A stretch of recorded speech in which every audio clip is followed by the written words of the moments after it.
mes amours, comment vous allez? J'espère que vous allez bien et même si ça ne va pas, ça va bien aller. Bienvenue sur votre chaîne YouTube Rama Talks. Rama vous parle, Rama mi ngi wax ak yéen, tout en vous disant merci pour tous vos prières et vos encouragements. Ça nous va droit au cœur, on vous dit merci et ça fait toujours plaisir de partager avec vous. Partout où vous êtes dans le monde, que ce soit en Afrique, que ce soit en Occident, on vous dit merci beaucoup. L'attitude des femmes dans le mariage. Comment doit se comporter une femme à côté de son mari? Comment doit faire une femme pour soutenir son mari? Aujourd'hui, on ne va pas en parler.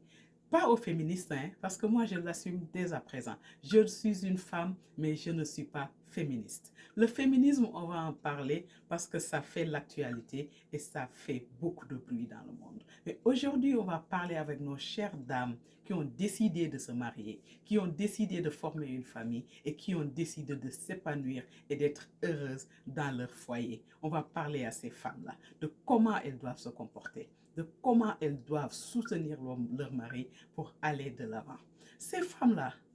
quel doit être leur comportement dans le mariage? Parce que ton mari t'a choisi parmi tant d'autres femmes pour que tu sois sa femme, pour que tu sois la mère de ses enfants, pour que tu sois son amour éternel. C'est parce qu'il te respecte, c'est parce qu'il te considère. C'est pour cela qu'il t'a choisi, il t'a mis à ses côtés pour que vous marchiez ensemble, pour évoluer dans la société. Donc cet homme, tu dois être une femme bienveillante à ses côtés. Oui, la bienveillance, c'est très important dans le mariage. Parce que l'homme ne peut pas tout contrôler dans la maison. L'homme ne peut pas tout savoir dans la maison. Mais avec la bienveillance de la femme, il pourra guider son mari. Il pourra accompagner son mari à faire des choses à l'endroit et de sa mère, et de ses sœurs, et de son père, et de tout ce qui va avec la famille, et même chez ses enfants. Parce que l'homme, des fois, peut-être qu'il n'a pas le temps, même la femme aussi, parce qu'en ce moment, les hommes et les femmes, ils travaillent. Mais la femme a beaucoup plus de bienveillance que l'homme. Donc, cette bienveillance-là, l'homme a besoin de ça pour pouvoir soutenir sa famille. L'autre attitude qu'une femme doit avoir, c'est la patience. Oui, parce que le mariage, ça dure des années et des années. Donc, l'homme a besoin d'une femme patiente à ses côtés. Parce que si tu es patiente, tu pourras gérer les problèmes tant que ça vient. Tu pourras gérer toutes sortes de situations dans le mariage. Donc, la patience, c'est des attitudes qu'une femme doit avoir pour pouvoir accompagner son mari. L'autre attitude qu'une femme doit avoir dans son ménage, c'est le respect et la considération. L'homme a besoin de ça. L'homme a besoin d'une femme qui le respecte, d'une femme qui le considère. C'est très important parce que c'est en ce moment que l'homme va sentir que c'est lui l'homme de la maison. Toute décision que tu vas prendre dans la maison, toute chose que tu vas faire dans la maison, il faut en parler avec ton mari parce que c'est lui l'homme de la maison. Il faut lui faire sentir qu'il est l'homme de la maison. C'est très important. Ça aussi, ce sont des attitudes qu'une femme doit avoir dans la maison. La femme doit être courageuse et déterminée. C'est très important. L'homme a besoin de ça. Parce qu'il faut savoir que dans le mariage, il y a des hauts et des bas. Il y a des difficultés. Des fois, il peut y avoir des problèmes. Et des fois, il se peut que ton mari a des problèmes dans son travail. Il se peut que ton mari a des problèmes sociétals. Ça arrive. Mais si tu es courageuse, si tu es déterminée à garder ce mariage-là, si tu te dis que tu ne m'as pas choisi pour rien, tu m'as choisi pour le pire et le meilleur, pour le meilleur et le pire. Donc ça, il faut gérer ça. Il faut montrer de la détermination. Il faut montrer du courage. Il faut montrer à ton mari que c'est possible. On est capable, on pourra y arriver. Donc ces attitudes-là aussi, un homme a besoin d'une femme comme ça. Surtout, un homme a besoin d'une femme de paix et d'amour. C'est très important dans le mariage. La paix. La paix, l'homme a besoin de ça dans le mariage. Parce que c'est dans la paix qu'il pourra aller travailler dans la tranquillité. C'est dans la paix que toi-même, la femme, tu pourras aller travailler. Une fois ensemble dans la maison, vous allez vivre dans cette paix-là. Vous allez vivre dans cet amour-là. Tout le monde va avoir la paix. Il se peut que des fois, il y a des hauts et des bas. Il se peut que des fois, il y a des petites querelles. Ça arrive dans tout mariage. Mais tant que tu es une femme aimante, tant que tu es une femme douce, tant que tu es une femme de paix, vous pouvez tout régler sans aucun bruit et que personne ne soit au courant de certains détails. Donc, soyez des femmes de paix, soyez des femmes soumises, c'est très important. il faut être soumise à son mari. C'est pas de l'esclavage. Il faut pas accepter qu'on vous fasse comprendre que la soumission, c'est de l'esclavage. Non, la soumission n'a rien à voir avec l'esclavage. Je parle avec des femmes qui veulent se marier, avec des femmes qui veulent garder leur mari et qui veulent avoir une vie épanouie dans leur mariage. Donc, il faut être des femmes soumises. C'est très important. Ça n'a rien à voir avec le caractère.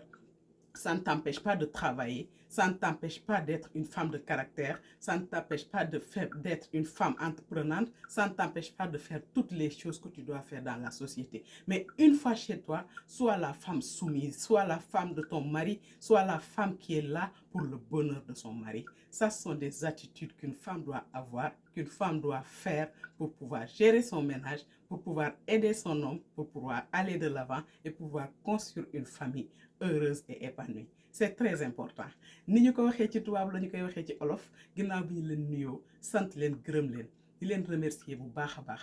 ci ité bi nga xamante ni nii jox ngeen ko seen chaîne bi nga xamante ni moo di Rama Talks di leen wax ni sant nañ leen gërëm nañ leen di leen wax ni nag saa su nekk nii lay demee rek mbégte rek la ñuy am ci jàkkaarloo ak yéen di waxtaan ak yéen kon ñu ngi leen di nuyu bu baax a baax di leen ziyaara jigéen ci biir kër jigéen na la war a toogee ci biir kër ginnaaw nag ba ko góoram tànnee ndax jigéen ñi bari nañu amaana am nañu ko bëggoon amaana am na ko bëggoon mu takk doomam waaye mu bàyyi fa ñëpp ne la yow la yow yaay ki nga xamante ne yow laa taamu yow laa bëgg sëyal yow laa bëgg nga jural ma samay doom waaye jooju góor doo ko sagal doo ko sigil doo ko wan ne li tax nga bàyyi ñëpp jàpp ma bu soobee yàlla ma nit doo ma gën a gore nga may ko jàmm góor danga koy jàmmal góor danga koy may salaam góor danga koy may jàmm góor danga koy dalal góor dafa soxla loo xamante ni moo di jàmm ci biir këram te jàmm jooju kenn mënu ko koo jox ko dul ki nga xamante ni moo di jabaram ndax nag dinaan jigéen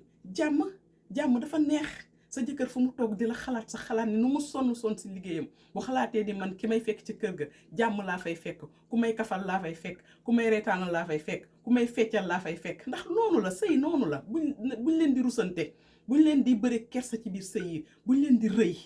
li gën a mën a yàq jigéen mooy rëy dafa am jigéen ñoo xam ne dañoo rëy nañoo sax egg seen jëkkër fenn fi ndax lan yow kii sa jëkkër la ki nga xamante ne nii gisee na la lu la kenn musul gisee ki nga xamante ne nii kooku loo koy jaay fulla ju bari loo koy jaay fayda ju bari loo koy jaay rëy jigéen da ngay oyof jigéen da ngay nekk sa jabaru jëkkër nag laa wax de waxuma sa gelu jëkkër waxuma sa goro jëkkër sa jabaru jëkkër c'est très important ndaxte nag jabar la dañ koo tag ci faratas yàlla ak sunnas Muhammad kon nag foofu daraay tabu waru faa am dafa war a neex dafa war a bëri jàmm ndax loolu day tax ku góor ki sax dafay sawar ci yow da lay bëgg te nobeelam dafay gën a yokk ci yow waaye rëy bu dee dafa nekk ci yow dindi ko amalu la benn njariñ jaay fulla ju bare amul benn sens ci biir sëy gis nga sa fulla wane ko ci sa liggéeyukaay wane ko ci mbedd bi wan ko ci say morom waaye sa biir kër sa jëkkër bugguma ci zéro fulla laa ci bëgg bugguma ci fulla bugguma ci fayda nekkal jigéen ju ñàkk jom ci sa biir kër yàqalu la dara bu la kenn dugal ci ay jigéen day lii jigéen day laa jigéen bu ko fi def rek perte nga mi ngi noonu ndax nag ki la taamu teral la indi la ci biir këram kooku loo ko bégal doyul boo jógee ci loolu nekkal jigéen ju mën a muñ ndaxte sëy dafa gudd sëy dafa yàgg ay at la loo xamante ne dañ naan 50 ans 60 ans 70 ans ñun ñëpp loolu lañ bëgg a dund di bëgg nañoo am ay 70 ans de mariage 75 ans 80 ans de mariage ñun ñëpp loolu la ñu bëgg donc nag loolu dafa ànd ak muñ ndax léeg-léeg mu neex léeg-léeg mu naqari waaye da ngay muñ te xamante ni loo muñul bu soobee yàlla du ko fa xaar te ki ngay muñal mooy ki nga bëgg ngay muñal nañ leen wàññi tension yi nañuy dédramatiser ndax léeg-léeg ñun dañuy indi ay problème loo xamante ni sax jaru ko waaw léeg-léeg yenn fiiraange yi yooyu yëpp dina ci ñëw jalousie bi xool sa portable lijjanti la foo nekkoon foo tuggoon sonal ko góor ki ba nga xamante ne léeg-léeg bu wàccee sax du bëgg a ñibbi ci kër gi kon dee leen nekk ay jigéenu jàmm bàyyi leen bëri fitna nañu bàyyi bëri problème nañu tarbiye suñu jëkkër yi ba pare nag jox leen seen kilifteef ba mu mat sëkk ci biir kër gi góor dafa war a sentir kilifteef ci biir kër gi boo nekkee sa biir kër nga xam ne yow yaay kilifa loolu dafa neex góor dafa war a sentir loolu waaye dafa am kër yoo xam ne boo fa demee danga naan kër gi sax ndax am na góor ndax jigéen ji jël na wàllam jël wàllu jëkkër ji xale yi sax bu ñuy waxal seen yaay la ñuy waxal loolu sax xëy na lu naturel la xale yi la plupart seen yaay la ñu gën a jege waaye fu ñu la tàggoo ne leen demal tàggu sa papa fu ñu la waxee ne leen mbaa wax ko sa papa ndax loolu day tax góor santi ndax loolu góor baatam rek la am ci biir këram kon baat boobu nga la waaye dee leen koy jox góor ñi te jigéen dafa war a am fulla am fayda am détermination nag ci sëyam ndaxte nag am na ñoo xam ne dañuy takku taxaw temmi ne sëy bii du fi demee sëy bii du baax sëy bii dama koy tas lu mu jaral nit pour yàqal la sa sëy na la ko jaral pour yow nga toog ci sa biir sëy boobu nag fas yéene ko faa juri doom fas yéene koo gérer ba mu neex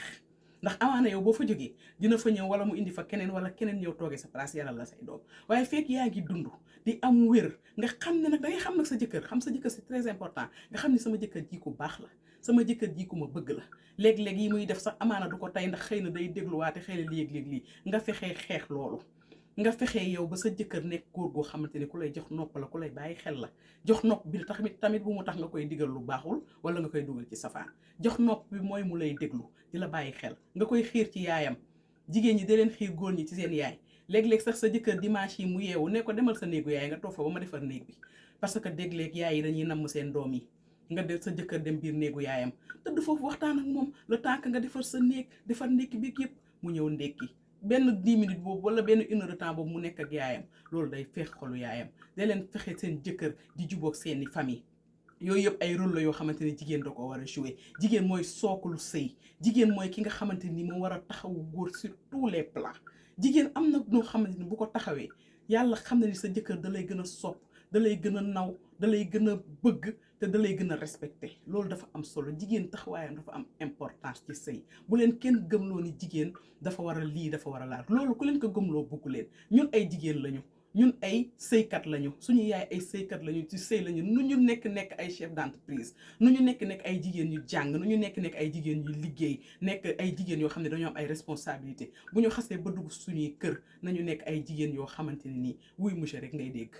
lu suñu jëkkër wax ñu ne ko gongo buñ ca àndul sax nañu naxanteeg moom ba am ci lu ñu bëgg ndax góor ñi amuñu problème waaye jigéen ñi nañ leen góorgóorlu ci suñu sëy jàppale suñu jëkkër yi def ci nag fulla ak fayda bu mat sëkk ba kenn kuy dund bu mu la yàqal sa sëy lu mu jaral nit pour yàqal la ko rek na la ko jaral pour defar sa sëy kon nag damaa bëgg jigéen ñi ngeen gën a jàppale seen jëkkër yi góor ñi ay borom baax lañu góor ñi suñuy sang lañu góor ñi duñu sax suñuy nawle suñuy sang lañu man sang laa leen jàppee te sang nag foo toll da ngay dox ci lu ko neex di wax li ko neex di ko bégal di ko kafal di ko foowal di ko reewal góor ñëpp a bëgg loolu ñun jigéen ñi nañ leen wàcce suñu température nañu wàññi suñu xadar nañu wàññi suñu fulla ju